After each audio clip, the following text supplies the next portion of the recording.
Muy buenos días, queridos estudiantes. En primer lugar, dándole gracias al Señor por permitirnos estar un día más en esta nueva sesión virtual. Y bueno, sin más preámbulo, vamos a comenzar con el tema del día de hoy. Se trata de los triángulos, ¿no? Esta clase va dirigida a los niños de nivel sexto grado de primaria y por supuesto pertenece al curso de geometría. Vamos a comenzar. Tú ya sabes que un triángulo es un polígono y es un polígono de tres lados, ¿cierto? Este triángulo pues tiene elementos, ¿no? Tú ya tienes que saber, porque esta teoría simplemente es redundarla, que tiene ángulos internos, en este caso yo le he puesto A, B y C, y tiene ángulos externos que yo le he puesto alfa, beta y teta. También tiene vértices, vértice A, vértice B, vértice C. Entonces, tenemos que saber algunas propiedades que ya sabemos acerca de los triángulos. Por ejemplo, ¿cuánto vale la suma de todos sus ángulos internos? Tú ya sabes que la suma de todos los ángulos internos de un triángulo es igual a 180. Para nuestro ejemplo, los ángulos internos serán A, B y C, es decir, la suma de A más B más C me dará 180. ¿Y cuánto miden la suma de los ángulos externos? Acuérdate del tema de polígonos. Cualquier polígono, y el triángulo es un polígono, siempre va a valer su suma de ángulos externos 360 grados. Por lo tanto, de mi problema, los ángulos externos son alfa, beta y teta. Por lo tanto, alfa más beta más teta, que es la suma de esos ángulos externos, será igual a 360 grados. Y la otra propiedad ya conocida por tu persona es que la suma de dos ángulos internos es igual al ángulo externo no adyacente. Tienes que tener bien claro esta propiedad porque te dice la suma de dos internos. La propiedad es que tú sumas dos internos y me va a dar el externo opuesto o el externo no adyacente. De mi problema, si yo sumo dos internos, por ejemplo, A y B, si yo al sumar A más B, que son dos internos, me tendría que dar el externo opuesto, que sería ¿quién? Teta. Por eso que ponemos ahí, teta es igual a la suma de A más B. Si yo sumo B y C, ¿quién sería B más C? El externo opuesto, o sea, alfa. Por eso que alfa es igual a B más C. Y si yo sumo A más C, me tendría que dar beta.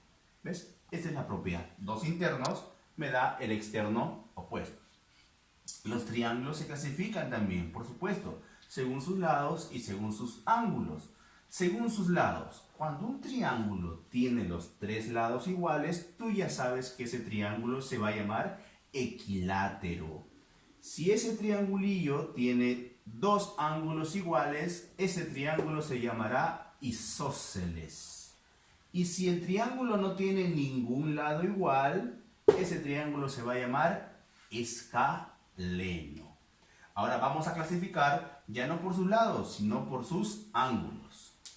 Cuando en un triángulo todos sus ángulos son menores que 90 grados, por esto que yo le he puesto acá A, B, C, A, B y C son menores que 90 grados, a ese triangulillo se le conocerá o se le llamará el triángulo acutángulo. Cuando en un triángulo yo tengo un ángulo de 90 grados, o sea, un ángulo recto, a ese triángulo se le va a llamar triángulo rectángulo. Y si en mi triángulo uno de mis ángulos es mayor que 90, o sea, tenemos un ángulo obtuso, el triángulo se va a llamar triángulo obtusángulo. Obviamente esta es una teoría breve de lo que tú ya tienes por conocimiento. Ahora vamos a ver la existencia de un triángulo. ¿Qué significa esto, profesor? ¿Cuándo un triángulo existe? Porque los triángulos también tienen que tener propiedades para existir. Según sus lados, podemos ver la propiedad de la desigualdad triangular. Atento aquí, ¿ah? Si un triángulo, a mí me da un triángulo cuyos lados son A, B y C, para que este triángulo exista, tiene que cumplir la desigualdad triangular. ¿Qué me dice la desigualdad triangular? Mira, yo voy a agarrar un lado, cualquiera de ellos. Ese lado tiene que ser mayor que la resta de los otros dos lados.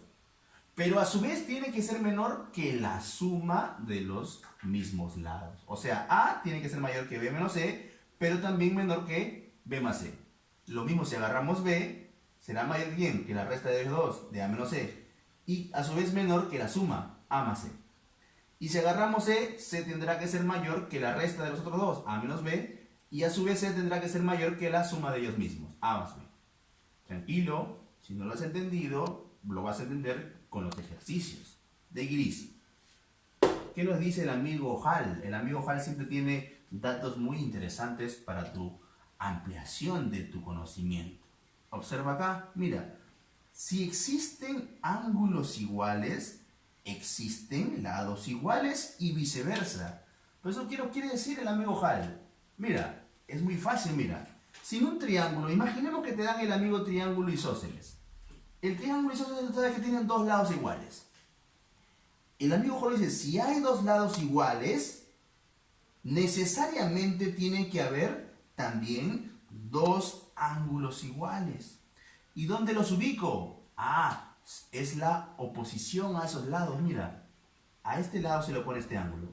Entonces voy a llamarle alfa. Como tiene que haber otro ángulo igual, a este lado se le pone el mismo ángulo, alfa. ¿Te das cuenta? Dos lados iguales le corresponden dos ángulos iguales. Y si yo tengo un equilátero que tiene tres lados iguales, le corresponderá tres ángulos iguales. ¿Por qué yo le pongo alfa, alfa y alfa? Pero ahora vamos a ir un poco más allá de lo evidente, alumno, con los Thunderbirds. Si estos tres ángulos son iguales y en un triángulo la suma de los ángulos internos tiene que ser 180, ¿cuánto tiene que valer cada uno para que sea 180? Ah, profesor, ya me di cuenta, este ángulo tiene que valer 60. Por lo tanto, regla general, en un triángulo equilátero, siempre, toda la vida, hasta el fin del universo, sus ángulos internos van a ser 60 grados cada uno. Siempre, alumno. Esta es la explicación de la teoría, la he hecho de una manera muy rápida para poder llegar a los ejercicios que es lo que buscamos. Así que a continuación vamos a realizar los ejercicios de la pizarra continua.